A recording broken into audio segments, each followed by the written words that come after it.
Guys? Hey! Dude, where's Blue and Pharaoh? It's time to start the show. It is Saturday. Yeah. Oh, I'm in charge. Oh, yeah, no. I call it. Oh, no. Oh, yes. Does that mean what I think it means? Oh, yes. PS3 exclusive, baby. Here we go. Welcome to a special episode of AllYourShow, home of the viewer's review. I am Tridrachius from JustOneMoreLevel.com. And I'm the guy they throw in here when they run out of all the good ones. I'm Tiborius. There's good ones? No. Well, anyway, we are here to bring you a very, very special game called Ni No Kuni. First for the show, it is a PS3 exclusive. Yes! He's so happy about this. Yes, I am. What should we use to score it? Well, I was kind of thinking merit stamps. You know, that makes sense. That's what you get throughout the game to get new abilities, so yeah. I'm for it. Let's do this. After a year and a half of waiting, one of the most widely anticipated JRPG from Level 5 in the legendary Studio Ghibli on American soil. We weren't sure it was going to happen, but fans rallied. And thanks to Namco, the Japanese version of EA. It's here! Ni No Kuni is a immersive JRPG, or Japanese role-playing game. And in tradition with the genre, the concept is focused on telling a grandiose tale through a vibrant fantasy world. From the moment the game fires up, it does a tremendous job of making the world feel believable. Everything is presented in a whimsical and indeed a fantastical way. While not necessarily reinventing the wheel, so to speak, it does a grand job of executing on nearly every step. Look, you know where it comes from, so yeah, it's strange. But they do just a great job of cherry picking from other styles and other great games. The oddities are so worth it. Concept gets 5 merit stamps. Man, I am so sick of this hand-drawn art crap. Come on, bros. I want 3D rendered realism with some zombies. Whoa. Sorry about that. I apparently channeled my inner brosif or... really, sorry about that. Back to the finer things. The art style in this game is so wondrous to behold.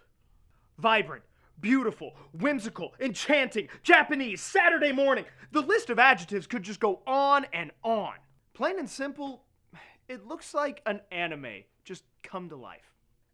Every facet is so highly stylized and just crafted with such loving skill that only the most hard, broken-hearted people would even think to question the lustrous world that was built before them. Likewise, the character animations are all fluid, with no hint of the choppiness that generally comes along with 3D realistic games. With photorealistic games, they are photorealistic, not 3D realistic. That doesn't even make sense. Likewise, the animations are so smooth and fluid, there's no hint of the choppiness that can usually exist with photorealistic games. Bottom line here is, the art style is really familiar, but you know what? They do so many unique things with it that it portrays exactly what Level 5 and Studio Ghibli wanted to express through the very aesthetic of their world. So, it's easy. Visuals? 5 merit stamps. Wait. Ooh, that's 10 merit stamps. We completed a card. I can jump now! Man, that is useless. The music is incredible. Performed by the Tokyo Philharmonic Orchestra. I will say that again so the proper reverence can be observed. The Tokyo Philharmonic Orchestra. How do you top that? The score never clashes, only enhances. It has such a wonderful breadth of emotion that you don't find in most games. Ni No Kuni has raised the bar for epic music.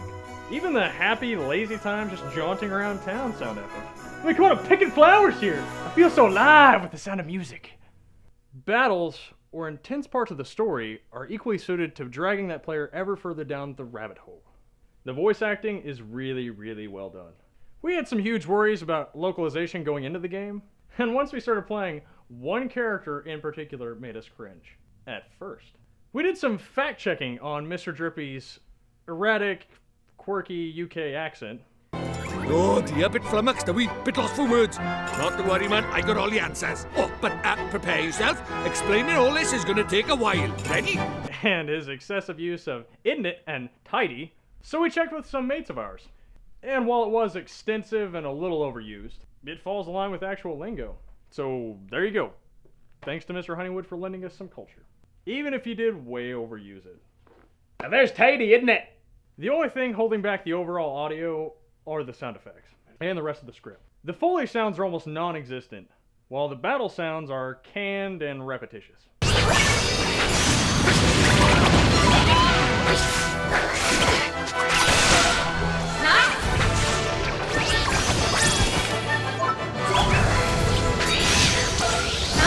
Seriously, you gave all the familiars a unique voice, but then they all sound the same when they attack and cast a spell?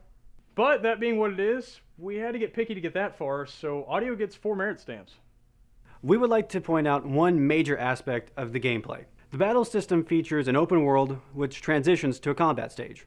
While in this stage, you are free to move around, which brings me to one of the biggest improvements over previous level 5 games. You can dodge! When you are out of reach of an enemy's physical attack, it will miss. Unlike in White Knight Chronicles, where you could make an archer-based main character, but it really wouldn't matter because no matter where you were on the map, you could still get hit by an enemy's swipe of their sword. Yeah, I know. Absolutely no sense made. This was thankfully fixed in Ni No Kuni.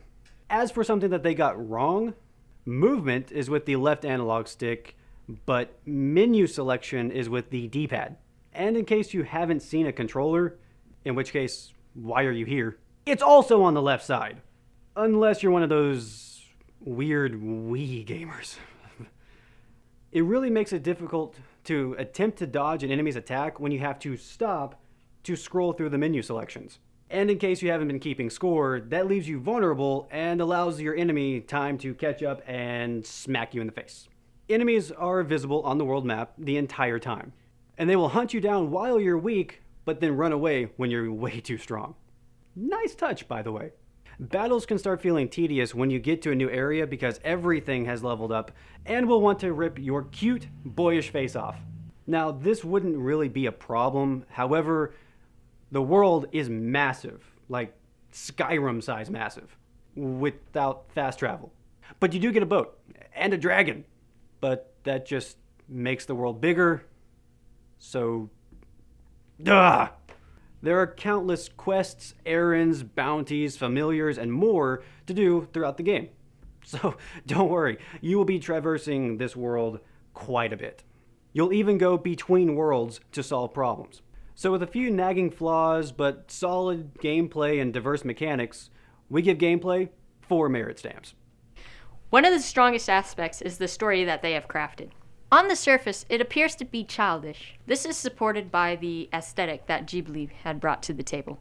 But for all the aforementioned whimsical and fantastical bunny that they have mentioned, and the E10 Plus rating, you'll find a darker plot.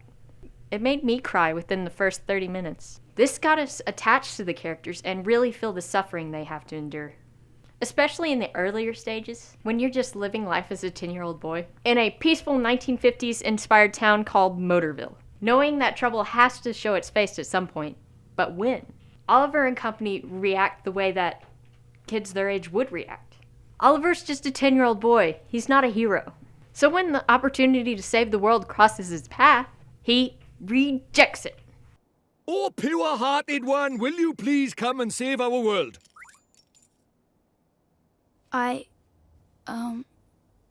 No.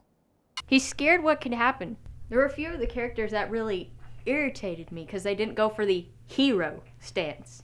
Oftentimes the kids would just stand there trying to wrap their heads around the situation, while my experienced gamer self is screaming the answer, just to have Mr. Drippy or another adult guide them to the solution. This assisted and reminded me, these are kids. They just got swept up in a terrible predicament.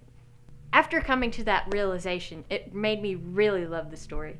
The attention to detail really had the team here hooked.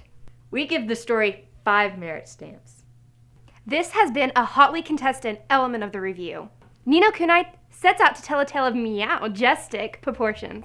This gives the player the toolset to spend 100 hours of gameplay at minimum. Games like this do not come out very often. And while it doesn't have the breadth of freedom that you would find somewhere like Skyrim, there is plenty to do. Likely on everyone's first playthrough. There isn't a New Game Plus mode, and yes, it is a big undertaking to play the game again. But you're gonna see the exact same story elements with nothing changed. And yes, again, you might not complete every quest or errand or bounty, or you may not have tamed all 400 or so familiars. But there really isn't more to go back and do. Because you can and should do everything the game allows you to do the first time. The AllYourShow staff has gone back and forth on this. But since Ni No Kuni wanted to tell a well-executed story, they didn't implement enough to give this game a good boost in replay. Replay value gets 1 merit stamp. Pilgrim, where is the multiplayer script? Oh, there's not one. Why not? Well, Level 5 is still trying to patch on the PlayStation Network. Oh, sick burn. But in this day and age, really? I know. Come on, man. I need my zombies. I know you do. Teabagging for life, son. No. Nope. What? Multiplayer is not being reviewed for this game. It was not incorporated into the game.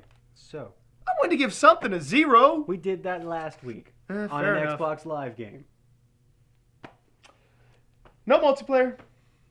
All right, so let's break it down. Concept, 5 merit stamps. Visuals, 5 merit stamps. Audio, 4 merit stamps. Gameplay, 4 merit stamps. Story, 5 merit stamps. And replay value, 1 merit stamp.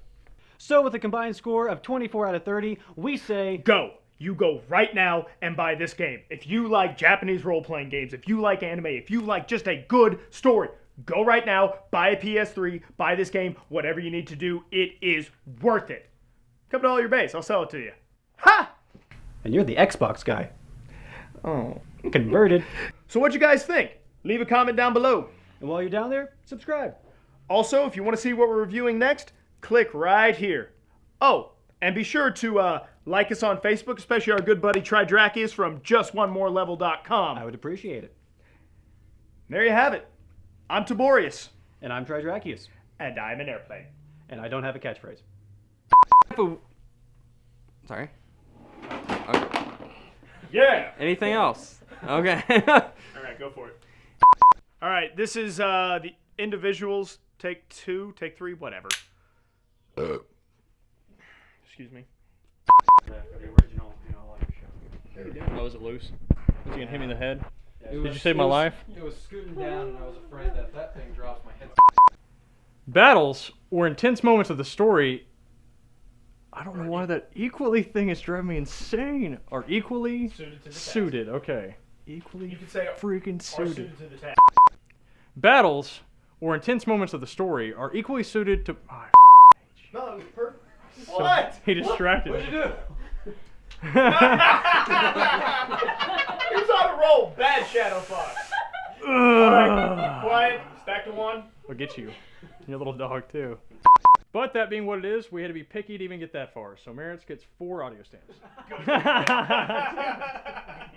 This got us attached to the. Attached. Wait, what did I just say? Detached. This got us attached. Another. I